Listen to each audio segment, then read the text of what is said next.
que andares. Aleluia! Glória a Deus. Pode se assentar, igreja. Adorando, louvando, exaltando o nome do Senhor. Amém? Aqui nesse contexto desse versículo, o que estava acontecendo, igreja? Moisés havia acabado de morrer.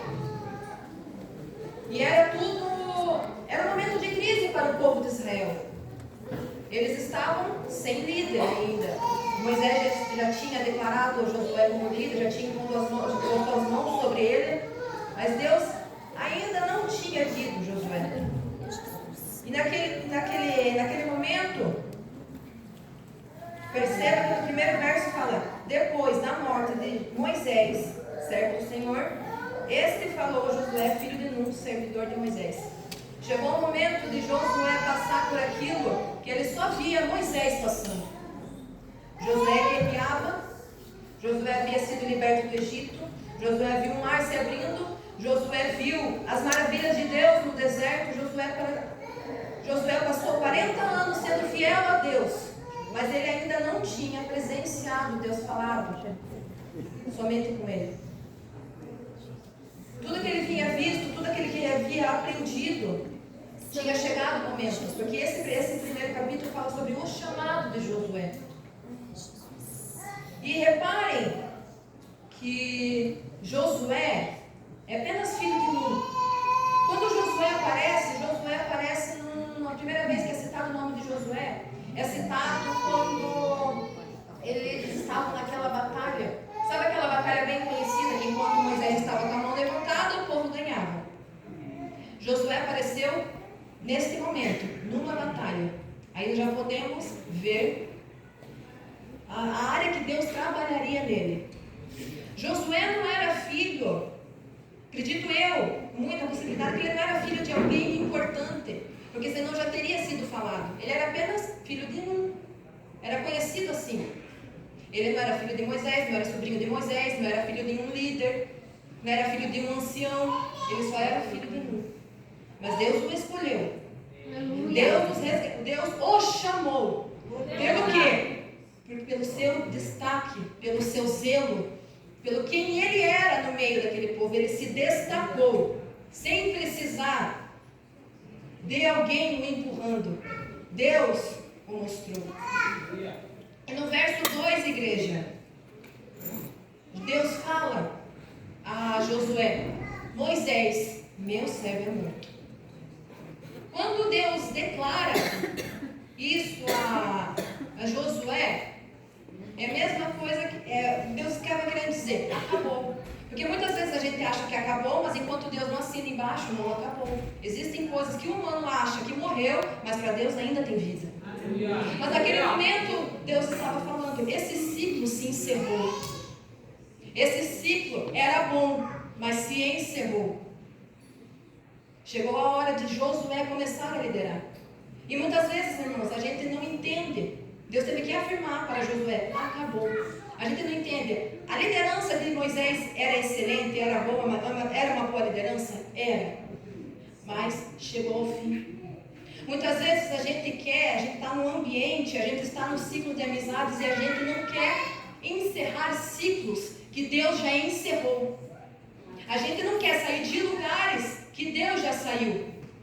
Por quê? Porque não cabe dentro da nossa promessa. E Deus quer que a gente saia e Deus quer falar: já morreu, eu já estou falando que morreu. Eu estou dando sinais que se você continuar neste tempo de luto, se você continuar batendo em ponta de faca, você só vai se machucar. Acabou este tempo. Eu só quero que você confie em mim. Porque se Moisés não morresse, a promessa não seria cumprida. Porque Deus é fiel à palavra dele. E ele tinha anunciado o quê? Que Moisés não pisaria na terra prometida. Então tem coisas que nós temos que soltar para as promessas de Deus serem cumpridas em nossa vida. E no verso 2 ainda fala: agora levanta e atravessa esse Jordão. Não foi: ei, Josué, quando você estiver de bom humor, quando você tiver coragem, quando você sair dessa ansiedade sua, quando você sair dessa depressão, você se levanta e você faz alguma Não, agora. Não era amanhã, não era no mês seguinte. Não, agora levanta. Porque eu preciso que você se posicione para atravessar. Porque o impossível eu faço, mas se você não levantar, eu nada posso fazer. Deus ainda não tinha dado a instrução de como o povo atravessaria o Jordão. Deus só mandou levantar. É que nem naquele contexto, em Êxodo, quando eles iam atravessar o mar, estava o exército atrás e o mar, aquele grande mar na frente do povo de Israel. O que Deus falou? Não, meus filhos, fiquem aí, esperem que eu faço para depois vocês caminharem. Não, eu mando você continuar, porque a provisão, o que eu tenho para vocês vai ser no caminho. Vai acontecer no caminho, não vai acontecer antes. Por isso que vocês têm que estar em dependência, vocês têm que acreditar e confiar em mim.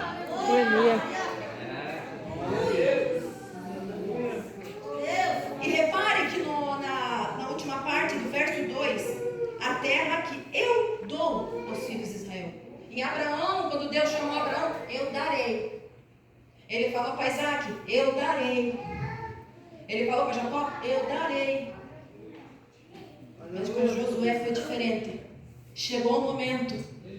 Chegou o momento daquilo tudo que os teus antepassados oraram, clamaram. Eu estou colocando nas tuas mãos. Eu estou colocando nas tuas mãos. E no verso 3 fala: todo lugar que pisar a planta do vosso pé, eu tenho dado porque prometi a Moisés. Colocar a planta dos seus pés é o que? Declarar que aquele lugar era teu. O inimigo pode até estar pensando que o casamento é dele, que a família é dele, que o filho é dele, mas você declara: eu tomo posse da vitória, eu tomo posse desse casamento, eu tomo posse do meu filho, eu tomo posse desse emprego, eu tomo posse desse negócio, eu tomo posse porque é meu. Podem tentar, podem achar que são donos, mas o meu Deus já prometeu que é meu. E a palavra de Deus é o ponto final. É Ele quem decide. No versículo 4, Deus fala: desde o deserto do Líbano até o grande rio Eufrates, toda a terra dos heteus, e até o mar para o poente do sol será vosso limite. Porque quando Deus chama a gente, no nosso chamado, Deus declara tudo que falar na nossa vida. Deus fala: ei, eu te chamei para pregar, eu te chamei para contar, eu te chamei para pastorear, eu te chamei para liderar. Deus fala. Muitas vezes a gente não percebe, mas Deus declarou para Josué tudo que seria dele. E no verso 5, estou indo bem rapidinho aqui, meus irmãos. No verso 5 fala: ninguém poderá resistir todos os dias da tua vida. Deus está falando o quê? Ninguém que se levantar contra a tua vida vai ficar em pé. Todo inimigo que quiser acabar com você vai bater em retirada. Toda contenda, toda mentira, todo atrapalho vai bater em retirada. Porque eu estou te protegendo. Eu sou o dono da sua vida. É eu que te guardo. Glória a Deus, aleluia, Jesus. Glória a Deus, é meu nome, aleluia. Assim serei contigo. Não falharei, nem te desampararei todos os dias da tua vida. Aleluia. E quando Deus fala quando Deus fala todos os dias, eu não falharei. A gente acha que Deus é somente quando não falharei, é somente quando as coisas começam a dar certo. Ele está conosco na tristeza, Ele está conosco na alegria. Ele está conosco na saúde, Ele está conosco na doença. Ele está conosco no emprego, Ele está conosco no desemprego. Ele está conosco num casamento firme, Ele está conosco num casamento que está abalado. Ele está conosco no filho que está aqui pregando e louvando, e Ele está contigo no filho que está lá na rua usando droga e bebendo. Ele está contigo no marido que te ajuda em oração, e Ele está contigo com o marido que quer te impedir de fazer a obra. Ele está contigo contigo a todo o momento.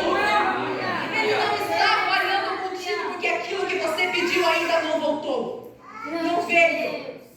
Ele está contigo. Aí veio a primeira ordem.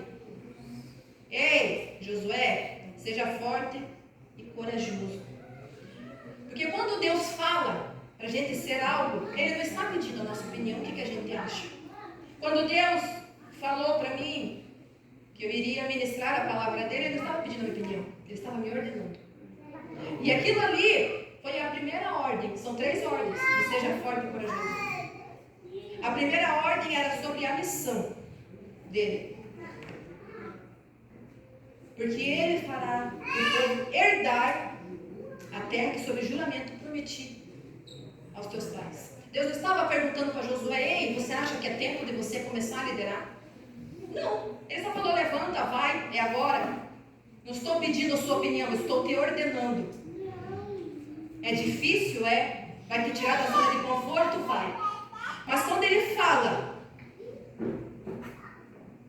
vou fazer, tudo que é sob juramento prometido dar aos seus pais.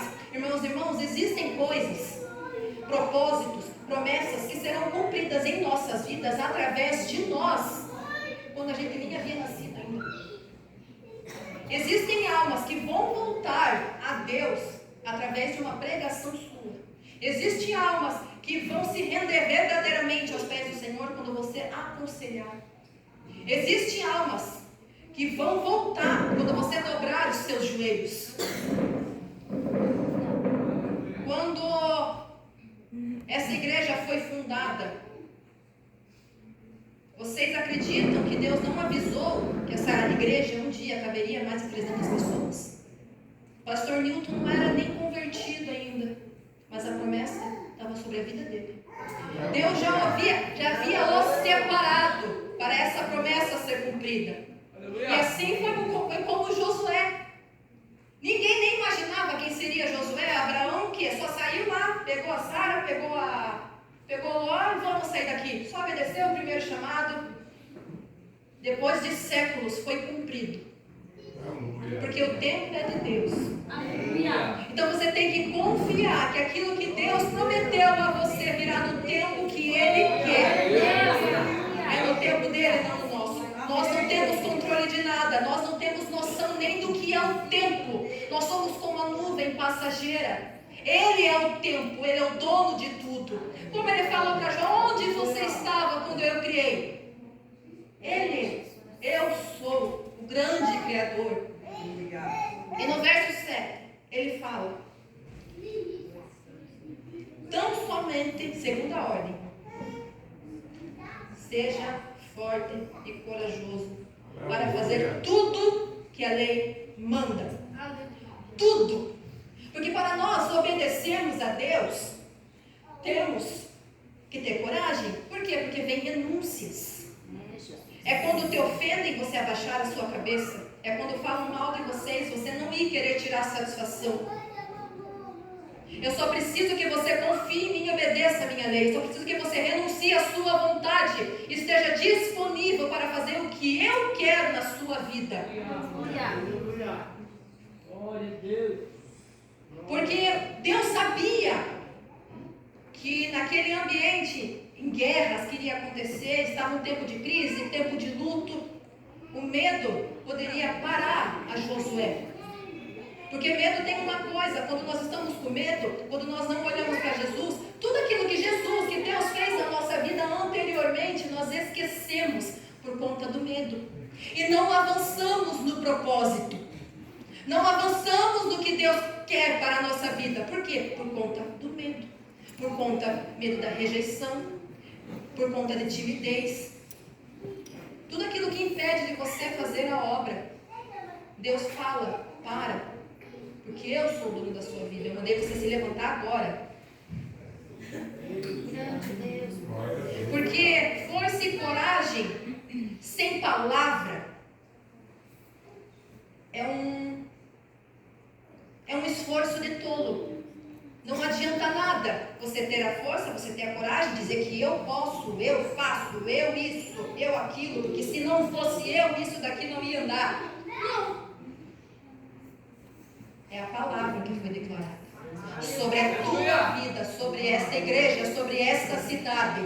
Se você sai pregar, fazer a obra, louvar lá para fora, é porque Deus declarou uma palavra sobre a sua vida. Se seu casamento foi restaurado, é porque Deus declarou uma palavra. Não foi porque você é bom, foi porque Deus permitiu. E no versículo 8, Deus fala: não cesses de falar desse livro. O que Deus estava falando? Ei, Josué, eu preciso que você seja o mesmo quando você está com o povo de Israel, e o mesmo quando você se assenta com quem que não é da igreja.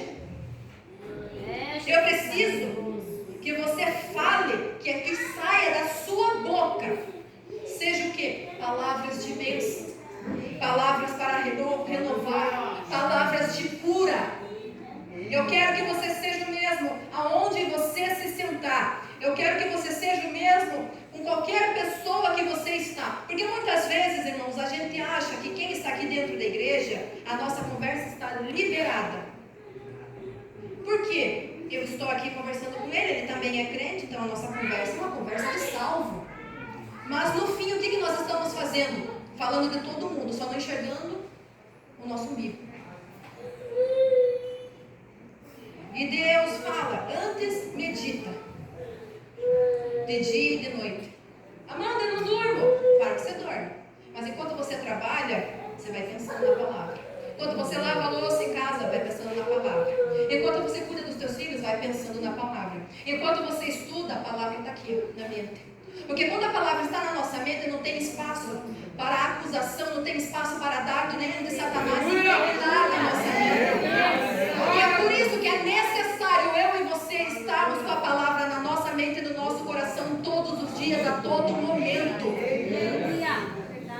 Porque a igreja está muito falha na palavra. Nós estamos lendo pouco, nós estamos orando pouco. E é por isso que muitos de nós estão se afastando, estão caindo em pecado, porque não tem a transformação pela palavra.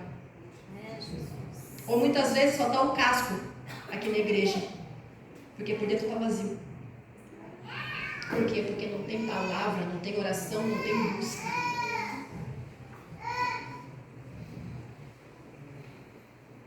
No verso 9 já, porque o horário já deu, o último mandamento. Vou encerrar. Não te mandei eu, seja forte e corajoso. Deus estava falando neste momento. Seja forte e corajoso. Novamente, Ele falou que seja forte e corajoso para cumprir a missão. Seja forte e corajoso para obedecer a palavra do Senhor. Agora seja forte e corajoso. Por quê? Porque o Senhor, o único, o Deus, o Salvador, o Pai, o amigo, o fiel, glória a Deus. Teu Deus é contigo. Aleluia. Você não precisa temer nada, porque teu Deus te ama. Josué era escravo. Josué foi resgatado da escravidão. Eu e você fomos resgatados do pecado. O tempo de deserto passou. O livro de Josué é o quê? É um livro de cumprimento de promessas. Aleluia. Passaram 5 livros com promessas sendo anunciado. Chegou no livro de Josué, o 6º livro da Bíblia. Chegou a hora de cumprir tudo aquilo que eu te prometi. E Deus falou para Josué: não temas, que nem Isaías. Deus falou lá em Isaías, no livro de Isaías 43: não temas, porque eu te remi, te chamei pelo nome, tu és meu. Quando passares pelas águas, eu serei contigo. Quando pelos rios passares, eles não te submergerão. Quando passares pelo fogo, não queimarás, porque eu sou o Senhor teu Deus. Não é pela tua força, é porque Ele é contigo. Não é porque você é bom, não, é pela graça. Porque a graça te alcançou. Então você pega a presença e atravessa, vai atravessar esse Jordão. Pega a presença e vença tudo que te impede de prosseguir, tudo que te impede de caminhar, porque é no caminho que Ele vai dar instrução. Porque quando você pega a promessa, quando a presença, quando você pega aquilo se parte, muralhas caem, e Ele faz até o quê? O sol parar, o tempo parar, para você vencer a guerra. Aleluia. Era tempo de guerra, mas Deus era com ele. Prestem atenção. Era guerra vencida, palavra cumprida. Guerra vencida, promessa cumprida. Essa guerra é para o quê? Para a promessa se cumprir em sua vida. Glória a Deus, igreja. Louvado seja o nome do Senhor. Agora eu preciso fazer uma pergunta. Tem alguém para se reconciliar?